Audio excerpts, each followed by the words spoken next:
In this video, I want to share with you guys 4 rings that the classes of Diablo 4 are going to receive in Season 2, patch 1.2.2 that's going to release tomorrow as of the time of this video, or November 7th. So we're going to be covering the Barb ring, we're going to cover the Sorceress, the Druid, and the Necromancer, and see sort of like how do these rings mix with the builds that are performing right now for players, and where do you get it, how do you get it, what's going on, all that jazz getting you prepped for tomorrow when it launches. So let's go. In order to obtain any of these rings as of November 7th in Diablo 4, you're going to need to summon Varshan and kill him, and cross your fingers and see what you get. To summon Varshan, you're going to need to use a gurgling head, a blackened femur, a trembling hand, and a malignant heart.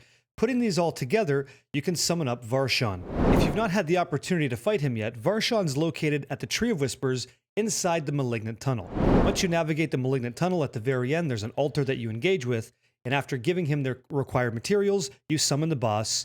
And now that you know where to find the rings, let's go ahead and talk about the treasure you could obtain by slaying this stinky, malignant POS. Starting off with the Barbarian class, it receives the Ring of the Red Furor. This has main stat, increased attack speed, maximum fury, and resource generation. And after you spend 100 fury with this ring within 3 seconds, your next cast of Hammer of the Ancients, Upheaval, or Death Blow is a guaranteed critical strike, and then deals up to 30% increased multiplicative critical strike damage. So it's kind of a solid ring, right? It's a bit win more in my opinion. Win more because the Barbarian already does a ton of damage. Like, you smash things and they're toast. And now you're going to do guaranteed critical strikes. Boys and girls, you're going to see big numbers, okay? You basically swing in an apartment building on top of a monster and bang, and away you go, right? So that's what the Ring of the Red Fury is intended to do. Barbarians like to smash things. You're going to smash things and see big numbers. Now, the conversation here really quick before we move on to the next ring is, well, rings for the Barb are already kind of tough, right? There's not really a lot of wiggle room. You've got Echoing Fury, which is going to give you Fury for each shout that you have, up to 12, hopefully 12 Fury per second when all 3 shouts are active, right? Shout builds, shout barbs. And then you have the Bold Chieftain's aspect, which brings your cooldowns of those shouts up frequently. So it reduces the cooldown, so they're up more often, right? The uptime of your shouts. So which one of those rings do you give up? For me, I can't walk away from the Bold Chieftain's aspect. So messing around to try and get some more damage using this the red ring here, I think that potentially I go Bold Chieftains and the Ring of the Red Furor. So that's the 2 combinations, although you should test it to see what you think. This ring is a bit more win more in my opinion. You don't have berserk damage on this. It doesn't have maximum life. The increased attack speed, that's always just going to feel good. It's going to make the attack speed sort of make the class feel more liquid in combat, like just smooth, right? The more attack speed you have, the faster the gameplay is, the more you're enjoying it. So I think that this, with maybe the Bold Chieftain aspect, could produce some very tasty results, and I'm interested to see how you guys do with it. The second ring in the list here today is Arida's Inexorable Will, which gives you willpower, damage to close enemies, lucky hit chance, and ultimate skill cooldown reduction. When casting an ultimate skill, and again 5 seconds after, you pull in distant enemies and deal some amount of damage to them that's physical damage.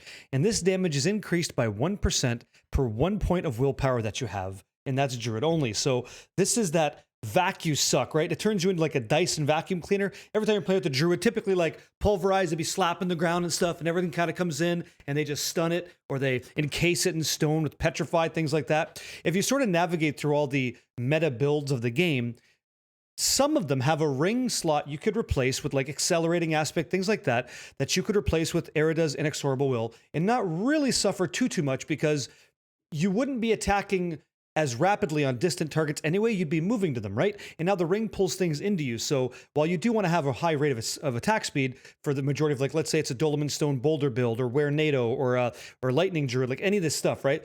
Typically, you're going to get rid of, maybe you can afford to, with a ring like this, get rid of some of that attack speed to make sure that you're always connecting with the target, and then bringing up your ultimate back off cooldown. So this is one of my, I think it's the number 2 ring. I think the number 1's the Necro, and we'll get there, but I think Arida's Inexorable Will is definitely on my list of like choice rings that you should check out, specifically for the Druid class. It just seems like it's muy bien, it's chef's kiss, you know, it's on target for what the class wants to do, and it gets there. And I want to see how much damage people are doing with this. I'm excited, and I kind of think I'm gonna have to make a Druid now, just to give it a little taste, you know, a little taste. The next ring on the list we're going to go over is the Sorceress ring, Rasha's Iridescent Loop. It gives you increased non-physical damage, lucky hit chance, resource generation, and cooldown reduction. And then for each elemental type of damage you deal to the target, you increase your damage up to 15% multiplicative damage per element for 4 seconds. And then dealing elemental damage refreshes all bonuses. So that last part's kind of important. You could be a ball lightning sorceress, you could be a firewall sorceress, fireball, blizzard, whatever you want, right? Any kind of element, right? Baskin Robbins sorceress, whatever you got, doesn't matter. Cool. Okay. Where does this ring replace something? In my mind, playing the game, playing with people in the community, there's really two sorceresses that I see. One is ball lightning because it's just so damn good. And in PvP, the other one would be ball lightning or firewall. So if you're a ball lightning sorceress, you could replace Stormswell with Tall Rasha's Iridescent Loop. Stormswell caps out at about what? 30% multiplicative damage to vulnerable hit enemies. Tall Rasha's can go up to 45% multiplicative, and it's not all that hard to do. You kind of turn on Flame Shield, you strut your stuff, you walk through some stuff, now you're dealing fire damage. You Frost Nova, right? That's 2 elements. Ice and, you'd have fire and cold, right? And then you just teleport. Or have something get hit with the ball lightning, and that's all 3. Now you're at 45% multiplicative damage. And then any sort of elemental damage that you cast refreshes it. In that case, this ring's now a player. It's an option as a player for the ring slot. And so getting access to Varshan to get this for the sorceress is kind of nice, right? So I think that this is good there, and I think it could potentially be, maybe it's an X-Files Corroded Signet replacement. If you can't get X-Files Corroded Signet, you're really going to want Tall Rasha's Iridescent Loop up until the point where you do get an X-Files off of Uber Duriel runs that you're doing with your friends and clanmates, and then maybe you use X-Files over this, though I don't know that that's even correct, because 45% increased multiplicative damage on a class like Firewall Sorceress is huge, and on a Ball Lightning Sorceress that already melts the game, that's fantastic too. Now, the big question for this ring in my mind is, when the Abattoir of Zir comes out, can you afford to use this ring because you do not have maximum life? I'm not sure.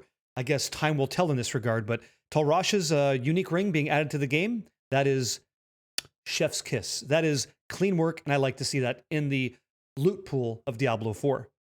And finally, we come to the Necromancer ring, the Ring of the Sacrilegious Soul. It gives you lucky hit chance, maximum life, 9 maximum essence, and plus 3 ranks to all corpse skills. You now automatically activate the following equipped skills on corpses that are around you. You're going to raise a skeleton every 1 second. You're going to corpse explode every second. And then corpse tendrils are going to reach out every 8 seconds.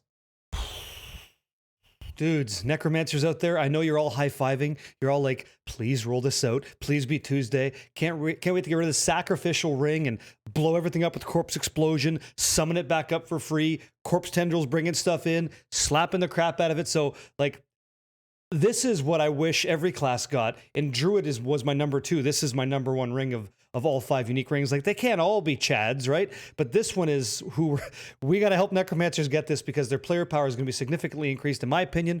The life is great. The maximum essence is ideal. The +3 to corpse skills, like, is just choice, in my opinion. And the lucky hit chance too. Like, the thing with the ring slot on all of our characters in Diablo 4 is we kind of look to that slot to get resource built up. So if you're getting rid of, like, in some of these meta builds, like Bone Spear, things like that, maybe Bloodlance, if you're going with, like, the sacrificial ring aspect, put that aside and give this one a shot, and then tell me how it goes, right? I think that every necromancer who can run Varshan will have access to this ring, and you may want to play around with that to see, how does this coincide with another ring that you have, right? I believe this ring is going to be, like, on the fingers of every necromancer out there that can get their hands on it, and it's an amazing stepping stone or staircase up into Uber Duriel farming for you to get that much more player power. But in this case, for the Necromancer, quality of life, for you just enjoy Diablo 4 even more. I'm glad that these items are now in the loot pool for Diablo 4 Season 2 patch 1.2.2, but going forward, like, more stuff like this, and now it's our job as a community to evaluate the way they've implemented these items and see if we can't tweak and adjust to get these to be in a place where we're excited to farm Varshan to get a perfect rolled version of that thing. Because some of these rings kind of miss, in my opinion. I'm speaking directly to the Rogue and maybe to the Barbarian to some degree, and that's just my initial hits with this. But as long as they're adding more things like this to the game of Diablo 4, we're all winning, right? So hopefully you guys enjoyed the video. Let me know what you think in the comments below. If you liked it, feel free to give it a like, and give it a thumbs down if you think it sucks. From me to you, thank you so much for giving me the opportunity to make this video for you guys and gals. I'll catch you on the next one. Have a great day.